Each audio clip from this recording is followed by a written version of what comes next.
Welcome, everybody. Tim Golding, State Director for Americans for Prosperity here in Michigan, and joined by Senator Jonathan Lindsay. And we are talking about the housing crisis in Michigan. How are you doing today? I'm doing great. Thanks, Tim. Good to be here with you, and certainly for a pretty important topic.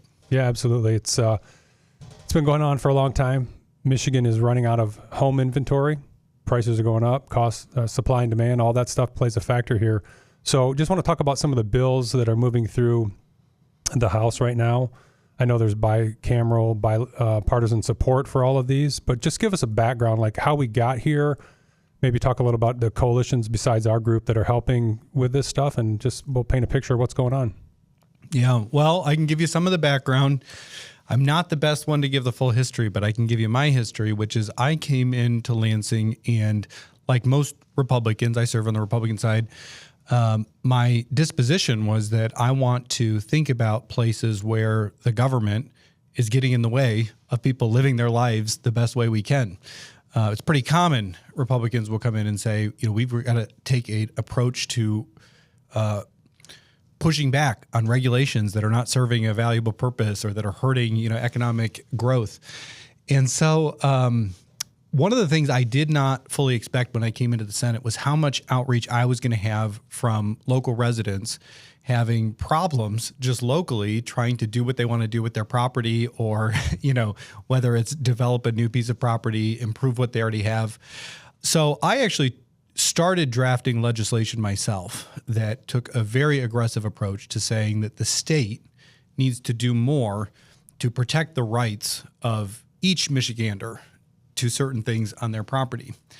But before I ever launched it, I started poking around and saying, who else is working on these topics? And so that was my entry point to seeing the bills you're talking about that are currently all introduced in the House. And what I learned was that there was a broad-based movement, as you said, of people working on trying to solve this really complicated problem of balancing, local control and regulatory schemes with what is all rooted in kind of two big ideas. One is protecting Michiganders and their rights, and the other is solving a problem in housing, as you framed, right? This is a big problem of how do we get more housing. More housing also means that it will end up being more accessible. It's a supply and demand issue.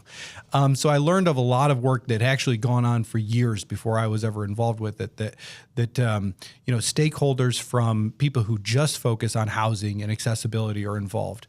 Stakeholders that are involved in helping build houses or construction trades, workers.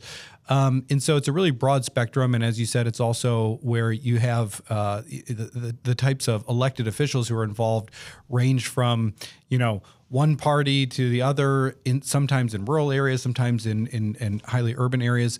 But so that coalition was already built, and I certainly couldn't take any credit for, but I will say, so it's both encouraging to see real movement, real attempts to solve these problems. And then it also, like anything in Lansing, becomes frustrating to see some of the opposition that, doesn't take it seriously or be genuine about how do we solve these problems. Right. Yeah, I look at it from a lens of a former builder for 25 years, building and remodeling homes, dealing with this stuff that, quite frankly, at the end of the day, just costs the homeowner more money, or the property owner. The statistic that, and this bears out across the country, roughly 25% of every dollar that's spent on new construction goes right to the government's pocket for fees, fines, regulations, whatever. There's so many things that affect the cost. And when I was dealing with that as a builder, at the end of the day, the homeowner couldn't do as much as they wanted with their project because they were giving more money to the government, or they couldn't build 2 inches too close to a property line. I'm not talking about health and safety issues and all that. You still have to take those things into consideration. But and also as someone who sat on a township board for a couple of years, who is now the planning commissioner chair in our township, and being on a zoning board of appeals, I got tired of people coming in and getting a permission slip to literally make their deck a couple inches bigger or put an addition on the side of their house that was going to be a foot too close to the property line. There'd still be room to put an ambulance or fire and safety or whatever between the houses. It didn't encroach on that and public safety and health and welfare, but they still had to come spend $600,000, $700,000, $800,000 to get a permission slip from us to say, yeah, go ahead and do it. Some of the stuff is so egregious and arbitrary across the state, and we as Americans with Prosperity talk to people every day about their personal freedoms and autonomy and being able to do what they want. These bills are really close to my vest because of that background I just shared. So when I look at the coalition that's in this right now, there's people that probably would not work together on a lot of different issues. This is probably one of the main things across the state that's drawing people together to get these, to come to fruition. What is your thoughts on the next steps? What's the process? Where are we at? When these could possibly get signed into law? Well, I want to come back to that, but first I want to just touch on something because you mentioned seeing this yourself at the local level, the way that the planning commissions work, the way that zoning boards or the appeals boards work. I think if you go back in time, because something else you mentioned is health and safety, or people think about fire or things like that. Most of all these systems are rooted in very prudent, there's a basis for why we have local overlays of these things. But I think where people kind of just step away and don't really engage, or they don't get to see it firsthand, is, how far we've come from a prudence-based model of protecting safety and things like that to a really arbitrary system that if you're sitting in that seat, maybe, like you had the right motivation of I don't want people to come in and have to seek permission to repair their deck. But in a lot of places, that's not what happens. It becomes, one of the things I've said to a lot of people to try to reframe the conversation is that in very real, tangible terms, the zoning appeals board in your community likely has more power over your life than the King of England had over the colonies. Absolutely. Absolutely right. You know what I'm saying? Yeah. This is, so this is not what if you think about the forms of American government and rights that people have, right. And it was never designed to be that way. I think that's a starting place that people should say, it's not about, totally replacing that sort of system and, like I said, getting away from some of the good reasons some of this exists, but it's about having a frank conversation of where are we right now?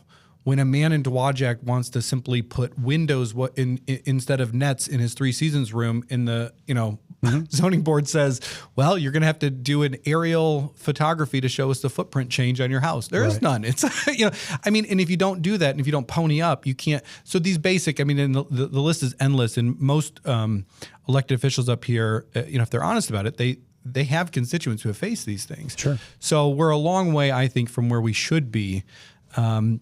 But back to your question about, so what happens with the current effort? That one, Lansing, is, if you've got the crystal ball, I'm happy to look in it. But I can just give you the best I have, which is that, this is an effort where you've both seen incredible bipartisan support in a broad coalition that gives us every indication that we can get forward movement on it. And then at the same time, you see, really aggressive opposition from particular lobbies that slow things down, right? So I don't know when and how fast it goes. And frankly, I don't know, because I think people, bring it up and they look at this and they say, well, what about this particular bill? This one isn't quite right. So I think there's still some legislative sausage making to be done that people will find, what is the what is the right landing spot for that?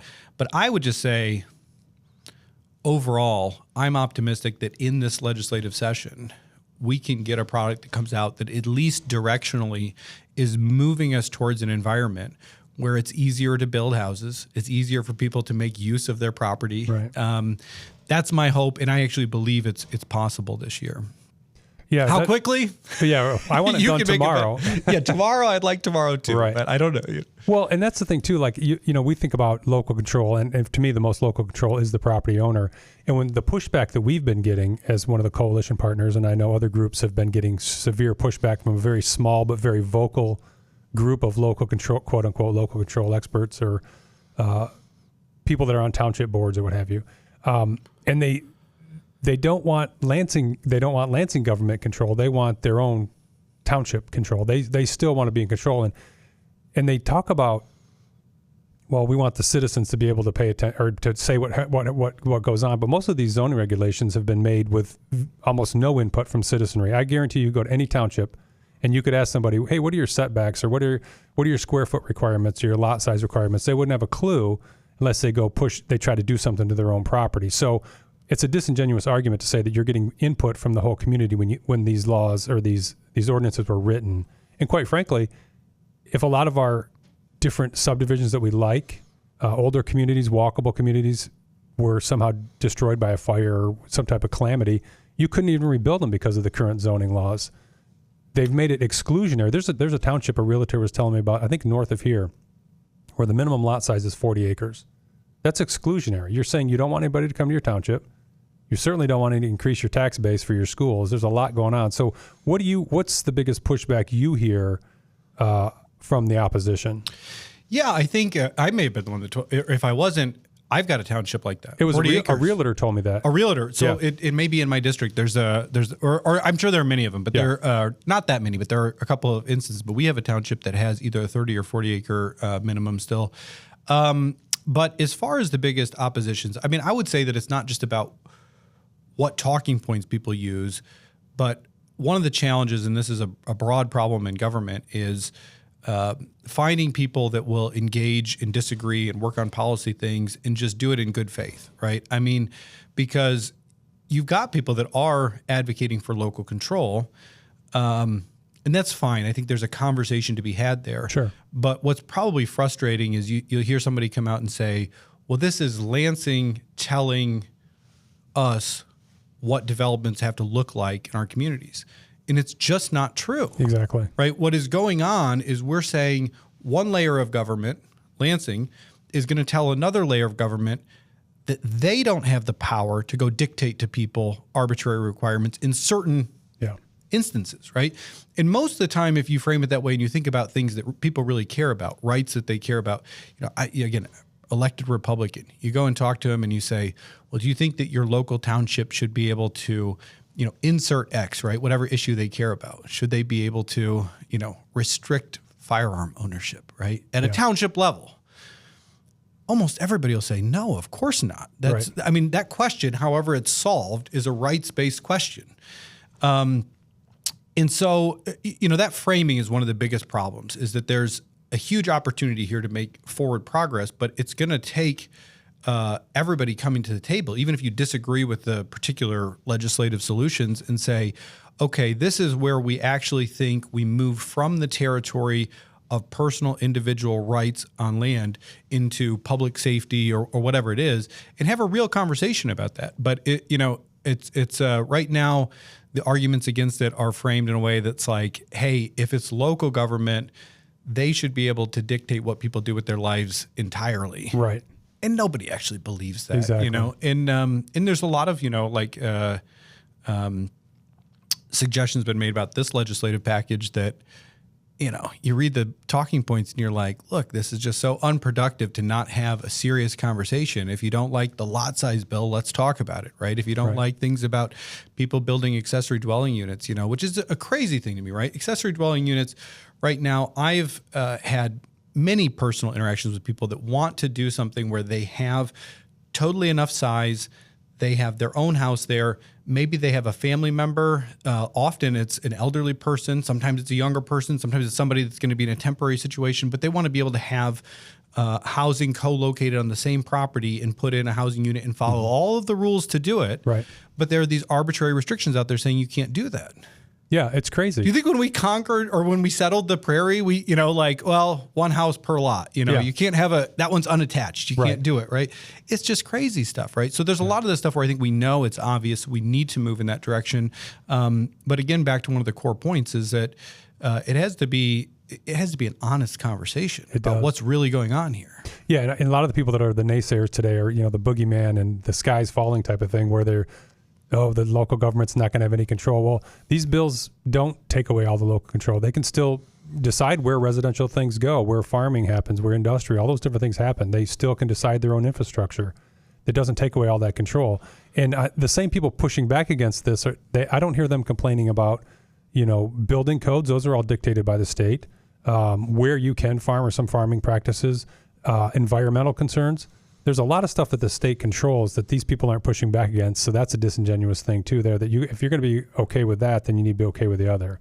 No, I'm glad you mentioned that, because I've made this case in my local community a lot about Michigan's Right to Farm Act, right? Yeah. I mean, I serve a heavily ag district, and we are usually very appreciative of the fact that in certain areas, ag's one of them, you couldn't have neighbors come together, even if they did want to vote 50% plus one to ban soybeans, because these arguments would happen. I mean, people need to realize this. If we didn't have protections like that, somebody would rally the troops and say, this particular crop is not right for our community, right? Yep.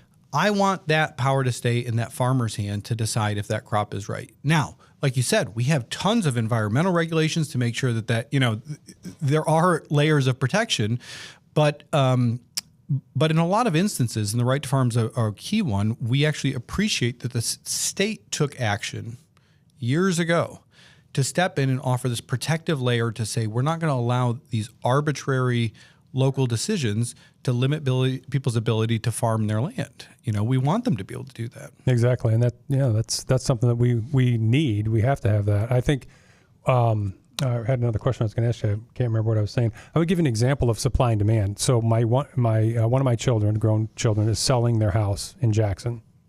They got $25,000 extra or over their asking price for somebody who wanted to buy their house. There was a bunch of bids the first day. One of the properties they looked at, the person accepted a bid for $40,000 over the asking price. That doesn't happen when there's a lot of supply, right? So that's another, if you look across, sales of homes, they're paying exorbitant fees. People are willing to pay more because the supply is not there. Talk a little bit about that. No, I think it's spot on. I mean, it's pretty simple. We've got a very constrained market. You can get into some of the really wonky numbers of how many housing starts we had in 2005. Mm-hmm. The Great Recession had, we never fully recovered. But then also, when you have those constraining forces on the market, a limited supply, at the same time that there are other challenges we cannot solve. We cannot at the state level change interest rates. Right. People that want to borrow. We cannot. There's things we can do, but fundamentally we're not going to control overall supply chains to fix material cost, right? Yeah. There are some things we can do on that. But one of the areas that we can impact is say, are we getting in the way of people building or improving homes? Because if people would build more and do more renovations, et cetera, it would relieve some of this pressure you're talking about. And another topic that comes up directly in conjunction with this is that Michigan property taxes are something that have become out of control. Absolutely. And everybody who owns property will say this, right? I mean, we had, for the first time in a while, Michigan has a protective layer that's a sort of circuit breaker on how quickly the property tax assessments can go up. We were used to, for a while, only having it go up at the rate of inflation. But when inflation has, especially in the Biden years, was higher for a while, we were hitting the 5% cap. So the rates keep going up and up and up, and we're paying more in property taxes. But the real killer is that property tax rates get fully reset when there is an exchange of property. There's an uncapping event. You buy a house, et cetera. So now, you have all these things at the same time, where if you're a young family trying to build a house, that doesn't hardly happen, but if you're trying to buy a house, if you were in what used to be considered a entry housing market, they're virtually non-existent in a lot of places. Right. There are no entry-level houses. And that's because there's this squeeze with a limitation of units available out there. It's a combination of both what we were talking about before of not enough houses being built, but then also even the ones that are out there, our housing stock is particularly old when you look at the average age of a house and how it's been repaired, et cetera. So that constrains the market, and it drives everybody who used to be shopping for a $300,000 house. And people used to start houses, you say, oh, we're shopping between 100 to 150, right? Yep. Almost all of those houses get pushed because of this competitive bidding up into, now that's 200, 250. Yep, exactly. Completely inaccessible to a first-time buyer or somebody that's out there trying to do a starter home. So all that to say is, these things accumulate, both driving up the prices to make it so that a lot of people don't even have an option to buy. The ones who do are getting less equity for their dollar. And then at the same time, we're all getting hit with higher property taxes because every time those change hands Right. at a higher price point, we're getting our property taxes reset. So it's kind of like a storm of bad consequences across the board that are really hurting people. Yeah. And, getting to an environment that encourages more building, more renovation, just a healthier marketplace with more options for people that are interested in buying homes. It's where we've got to go no matter what. Right. Whether people like this solution or not, we have to focus on doing that. Right. That's good. That's a good place to stop for the first segment. We'll come back and pick it up in a few minutes.